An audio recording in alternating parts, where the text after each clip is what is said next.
Since the discovery of white spot disease in Queensland's Moreton Bay early last year, the local prawn industry has been in damage control.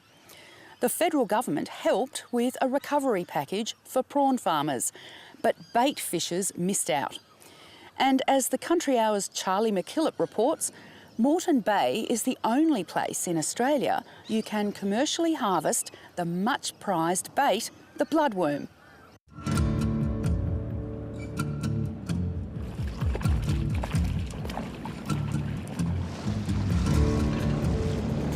Three generations of the JD'ASYFK family have been wading out into Brisbane's Moreton Bay to find bait.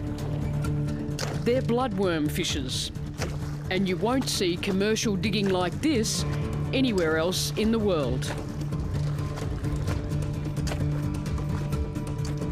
Finding marine worms takes years of experience and local knowledge. The first step is forming a makeshift bund wall. It stops the outside water from getting in, while the diggers bail water from the inside and start looking for those lucrative worms. Outside Moreton Bay, these things basically don't exist in any numbers. It's very hard to find them anywhere else. There's a few here and there, a couple in Harvey Bay and that, but this is the area that they are prolific in. It's also a unique environment, a marine sanctuary which some would prefer to remain untouched. But Martin Cowling, who's been working these grounds in the Port of Brisbane for the past 40 years, says the fishery's been studied by marine biologists and given the tick of sustainability. You'd call us, I guess, custodians of this bank. We make sure that we relay the seagrass and look after it and, don't do anything silly down here, take our drink bottles home with us and all that. We don't have any sort of a footprint here at all, basically. Just take the worms home and, that's how we sustain ourselves, by selling those worms. It's back-breaking work, takes place in all weather conditions, and the tide waits for no one. But the rewards are there when you find what you're looking for. There are a few small ones there at the moment. Whole live bloodworms, named for their distinctive blood red colouring, are highly sought after. Recreational fishers, chasing whiting in particular, will pay a couple of dollars each for them, or as much as $500 a kilogram. But that all changed when white spot was found in the bay in March 2017. White spot is a highly contagious viral disease. It's lethal to prawns, but not harmful to humans. It shows up by little white spots on the prawn's body, and it kills the animal by causing organ failure. To stop the spread of white spot, the government imposed a control order that stretches from Caloundra in the north right down to the New South Wales border. It bans the sale of prawns, crustaceans and marine worms outside of the restricted area, unless they are cooked first to kill the virus. But that's had serious implications for the bait industry because its product can't be cooked. It's been 2 years since white spot syndrome virus struck, and prawn farmers in the Logan River are getting ready to restock their ponds, and prawn importers are back in business too after a temporary ban was lifted. But strict movement controls are set to continue for as long as it takes for Moreton Bay to be declared completely free of the deadly virus. Overnight, Paul Dimmock lost access to the lucrative Sydney market and 65% of his sales. We used to dig both tides, so we'd dig night and day. So sometimes we'd be down here with headlamps and digging in the middle of the night, 1, 2 a.m. in the morning. And but now that's obviously gone by the way with this introduction of this disease. White spot has not been found in Moreton Bay marine worms. However, they're part of the same aquatic family that is a carrier of the virus. Live bait fishers are hoping eventually authorities might be able to rule them out as a threat. Paul, how long can you continue to survive operating under these movement restrictions? We don't have any other choice but to survive. Every country that's got white spots never got rid of it. This is the only place in Australia that worms are actually harvested. So I think it's going to take a really unique, set of circumstances to get us out of it. Bloodwormers may be unique, but they're not alone in facing an uncertain future. The movement control zone imposed to stop the spread of white spot has come at a high price to another once thriving industry.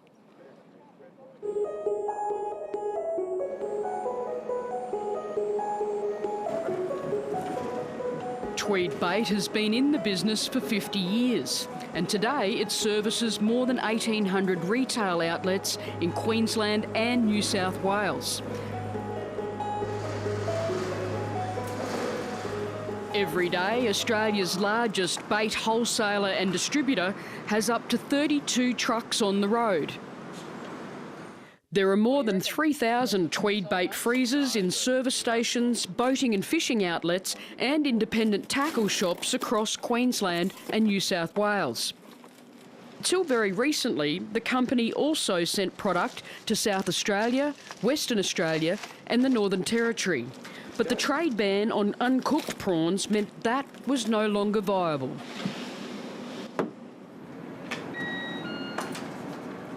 Sales manager Colin Le Breton has worked for the company for 15 years, and he says his operating budgets never come under such sustained pressure. People just stopped going fishing. For the first 6 months, it took a fair bit to actually get the confidence back. Annual production almost halved from 250 to 130 tonnes of prawns after white spot. The bulk of Tweed bait's business is outside of the restricted zone, which poses a big problem. Only a third of the prawns it sources from Moreton Bay can be sold locally. The remainder first needs to be irradiated before it can be sold anywhere else. The only problem, no one in the government or industry knew how or if it would work. What's the process for irradiating frozen seafood? Yeah, sure. Well, the prawns themselves, they come in already pre-frozen in eskies, so we don't have to open up the package. It goes straight into the treatment chamber. That'll take about 40 hours. And as soon as it comes out, it's given a certificate of treatment, so therefore it can then get moved outside the current exclusion zone. At the current dosage levels specified by Biosecurity Queensland, it adds an additional $5 to every kilogram of prawns produced.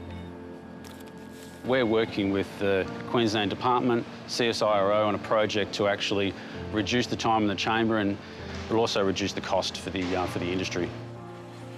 Bringing down the dosage could save about 12 hours from the process. That means less dry ice and a shorter turnaround.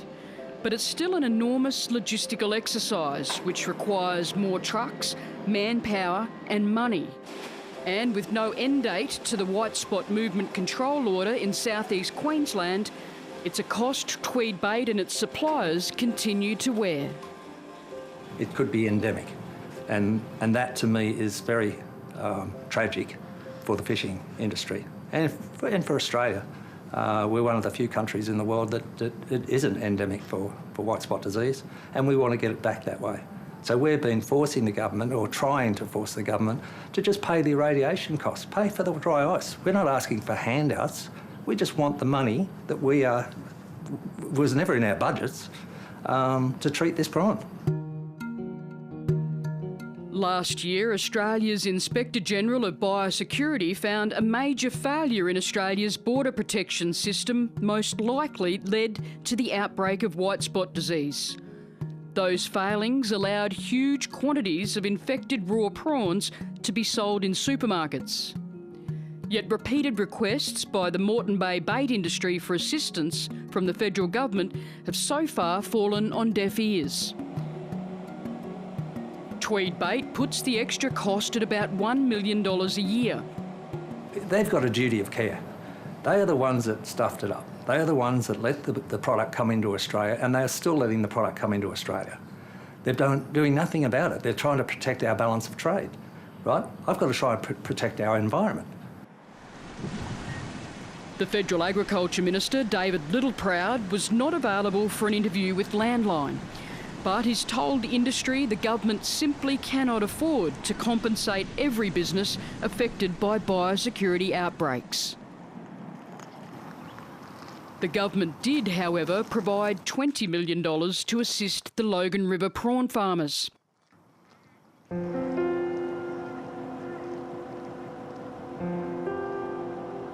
It's a bitter pill for the 30 or so beam trawler operators who rely on Moreton Bay's productive prawn grounds to make a living. The prawns are still there, but the market's not. The selling it, it's the hardest part. You come in, you don't know where to sell, who's going to buy it. You get time restricted now, so the supplier's got enough time to get the prawns over to Stereotech to get them irradiated. So that cuts back our fishing time, which might be in the best part of the tide for the day, therefore we're not there for it, because we have to come in earlier to unload to get it there to make sure it's fresh. Michael Wilkinson has been fishing all of his life. He's never seen prices so low. The extra cost of irradiating prawns has meant instead of getting $6 a kilo for his catch, he's getting as low as $3. We can't afford to do the 100% maintenance that we normally do to our boats. Fuel costs don't stop, ice costs don't stop, mooring costs don't stop, net costs don't stop. So it's just basically we've spent our life savings to keep going, and now we're at the point where there's not enough money left. Nice quality banana prawn. As you can clearly see, there's no white spot, never has been in our fishery. Licence entitlements only give him the right to fish in the area restricted by the control zone.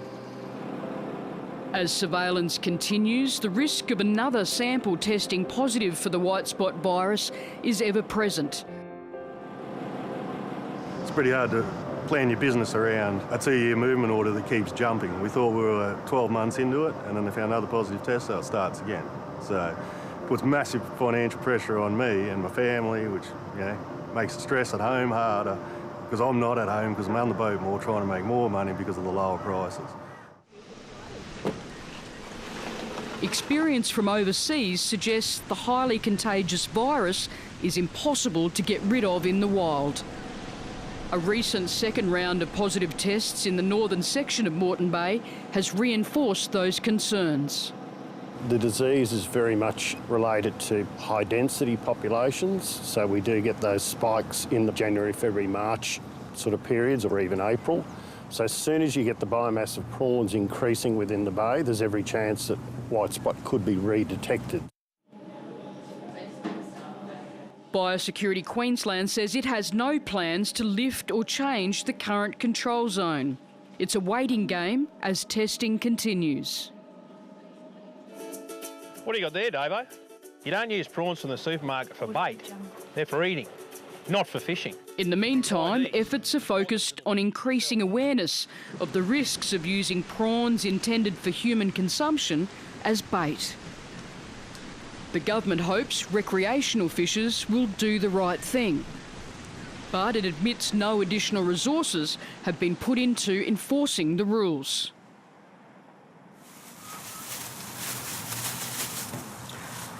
I've just bought these foreign prawns from a major supermarket up the road with just a tiny warning for them not to be used as bait.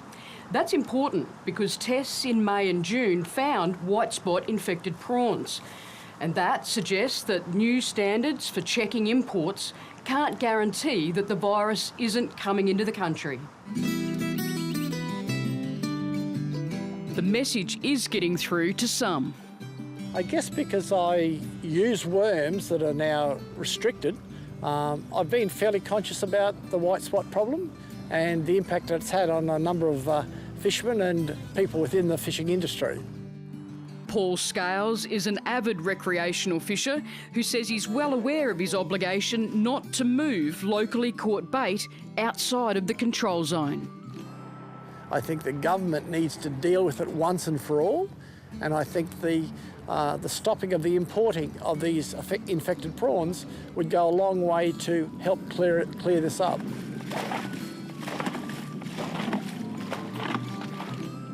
Back in the bay, the bloodwormers keep digging. It is a bit of a sad day, and it just doesn't look like there's a path forward. There's still white spot in Moreton Bay, and we don't know what to do about that. We've got no control over that, and we've had testing done. Queensland government's been pretty good sort of helping us that, but they've got no answers either. And the federal government refuses to basically acknowledge us at the moment, and that's the problem. The Moreton Bay bait industry is just hanging on. But if it collapses, the impact would be felt by recreational fishers across the country. We're a $2.2 billion industry. We create $220 million a year in GST revenue, right? And they're not willing to do anything. We're not asking for a handout. We're not asking for anything other than you mucked it up, you pay for the muck up. It's bloody simple.